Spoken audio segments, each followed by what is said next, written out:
Students, good morning.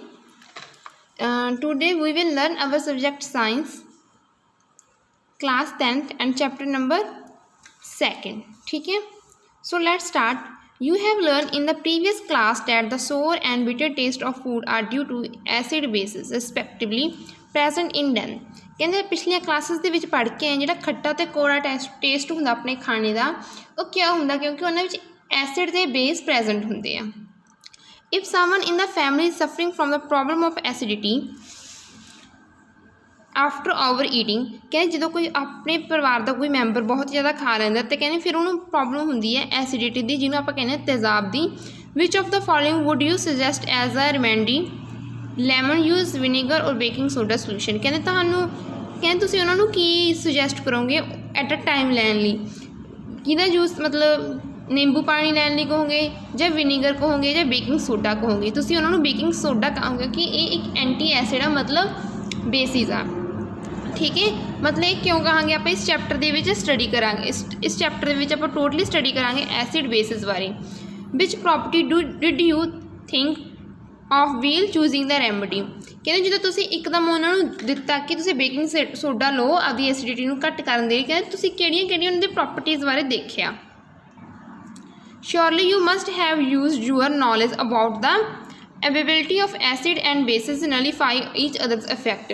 ਕਹਿੰਦੇ surely ਕਹਿੰਦੇ ਪੱਕੇ ਤੌਰ 'ਤੇ ਤੁਹਾਨੂੰ ਤੁਸੀਂ ਕੀ ਸੋਚਿਆ ਹੋਣਾ ਕਿ ਜਿਹੜੀ ਤੁਹਾਨੂੰ ਐਸਿਡ ਅਤੇ ਬੇਸ ਦੀ ਨੌਲੇਜ ਆ ਮਤਲਬ ਆਪਣੇ ਅੰਦਰ ਐਸਿਡ ਬਣਿਆ ਬੇਕਿੰਗ ਸੋਡਾ ਇੱਕ ਕੀ ਹੋਊਗਾ ਬੇਸ ਹੋਊਗਾ ਜੋ ਦੋਨੇ ਰਿਐਕਟ ਕਰਨਗੇ ਤਾਂ ਆਪਾਂ ਨੂੰ ਨਿਊਟਰਲਾਈਜ਼ ਕੰਮ ਮਿਲ ਜੂ ਮਤਲਬ ਕਿ ਜਿਹੜਾ ਐਸਿਡ ਹੋਊਗਾ ਬੇਸ ਦੇ ਨਾਲ ਮਿਲ ਕੇ ਨਿਊਟਰਲ ਹੋ ਜੂ ਮਤਲਬ ਦੋਨਾਂ ਦਾ ਇਫੈਕਟ ਕੀ ਹੈ ਜ਼ੀਰੋ ਬਣ ਜੂ. ਦੋਨੇ ਇੱਕ ਦੂਜੇ ਨਾਲ ਮਿਲ ਕੇ ਜ਼ੀਰੋ ਇਫੈਕਟ ਪੈਦਾ ਕਰਨਗੇ ਮਤਲਬ ਕੋਈ ਐਸਿਡਿਟੀ ਨਹੀਂ ਹੋਣੀ. Recall how we tasted sour and bitter substance without tasting name. ਕਹਿੰਦੇ ਯਾਦ ਕਰੋ ਕਹਿੰਦੇ ਆਪਾਂ ਖੱਟੇ ਅਤੇ ਕੋੜੇ ਦਾ ਕਿਵੇਂ ਪਤਾ ਲੱਗਦਾ ਸੀ ਕਿ ਚੀਜ਼ਾਂ ਖੱਟੀ ਜਾਂ ਕੌੜੀ ਹੈਗੀ ਉਹਨਾਂ ਨੂੰ ਖਾਧੇ ਪੀਤੇ ਬਿਨਾਂ ਕਿਵੇਂ ਟੇਸਟ ਕੀਤੇ ਬਿਨਾਂ. ਠੀਕ ਹੈ ਬੱਚੇ? ਹਾਂਜੀ. You have already know that acids are sour. ਕਹਿੰਦੇ ਜਿਹੜੇ ਐਸਿਡ ਹੁੰਦੇ ਉਹ ਖੱਟੇ ਹੁੰਦੇ ਟੇਸਟ ਦੇ ਵਿੱਚ. ਇਹ ਚੇਂਜ ਦਾ colour of blue litmus to red. ਕਹਿੰਦੇ ਜਿਹੜੇ ਉਹਨਾਂ ਕੋਲ ਪੇਪਰ ਆਪਾਂ ਜਦੋਂ ਐਸਿਡ ਦੇ ਵਿੱਚ ਡਿਪ ਕਰਦੇ ਉਹਦਾ ਕਲਰ ਹੁੰਦਾ ਬਲੂ ਬਟ ਬਲੂ ਟੂ ਕੀ ਹੋ ਜਾਂਦਾ ਰੈੱਡ ਦੇ ਵਿੱਚ ਚੇਂਜ ਹੋ ਜਾਂਦਾ. Whereas bases are bitter ਕਿ ਜਿਹੜੇ ਬੇਸ ਹੁੰਦੇ ਨੇ ਕੋੜੇ ਹੁੰਦੇ ਨੇ ਐਂਡ ਚੇਂਜ ਦਾ colour of red litmus to blue ਅਤੇ ਮਤਲਬ ਰੈੱਡ ਟੂ ਬਲੂ ਦੇ ਵਿੱਚ ਆ ਜਾਂਦੇ ਨੇ. Litmus is a natural indicator. ਜਿਹੜਾ ਲਿਟਮਸ ਹੁੰਦਾ ਇੱਕ ਨੈਚੁਰਲ ਇੰਡੀਕੇਟਰ ਹੁੰਦਾ. ਟਰਮੈਰਿਕ ਹਲਦੀ ਇਜ਼ ਅਨਦਰ ਸੱਚ ਇੰਡੀਕੇਟਰ. ਹਲਦੀ ਹੁੰਦੀ ਜਿਹੜੀ ਉਹ ਵੀ ਇੱਕ ਇੰਡੀਕੇਟਰ ਦੇ ਵਜੋਂ ਕੰਮ ਕਰਦੀ ਜਿੱਥੋਂ ਆਪਾਂ ਨੂੰ ਪਤਾ ਲੱਗਦਾ ਕਿ ਉਹ ਚੀਜ਼ ਐਸਿਡ ਆ ਜਾਂ ਬੇਸ ਹੈ. ਠੀਕ ਹੈ ਬੱਚੇ? Have you notice the stain of curry on white cloth become reddish brown when soap.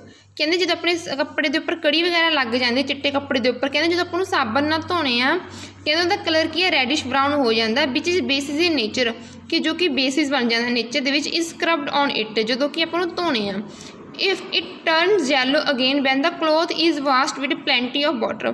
ਕਹਿੰਦੇ ਫਿਰ ਜਦੋਂ ਪਾਣੀ ਦੇ ਵਿੱਚ ਧੋਣੇ ਆ ਉਸ ਕੱਪੜੇ ਨੂੰ ਫਿਰ ਕਹਿੰਦੇ ਕੀ ਹੁੰਦਾ ਗਾ ਕਹਿੰਦਾ ਉਹ ਕਲਰ ਯੈਲੋ ਦੇ ਵਿੱਚ ਚੇਂਜ ਹੋ ਜਾਂਦਾ. You can also use synthetic indicator ਸੱਚ as methyl orange.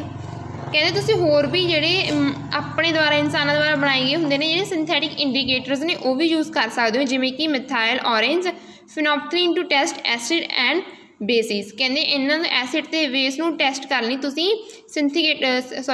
Synthetic indicator use ਕਰ ਸਕਦੇ ਹੋ ਜਿਵੇਂ ਕਿ ਮਿਥਾਈਲ ਔਰੇਂਜ ਐਂਡ ਫਿਨੋਪਥਲੀਨ.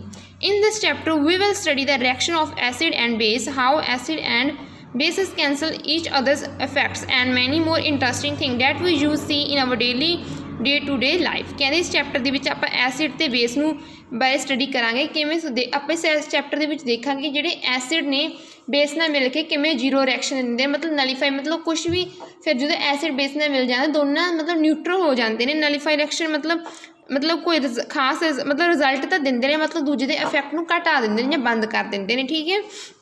ਅਤੇ ਕਹਿੰਦੇ ਆਪਾਂ ਹੋਰ ਦੇਖਾਂਗੇ ਆਪਣੀ ਡੇਲੀ ਦੀ ਜ਼ਿੰਦਗੀ ਵਿੱਚ ਐਸਿਡ ਅਤੇ ਬੇਸ ਨਾਲ ਕਿਹੜੀਆਂ ਚੀਜ਼ਾਂ ਰਿਲੇਟਡ ਨੇ. ਠੀਕ ਹੈ ਬੱਚੇ?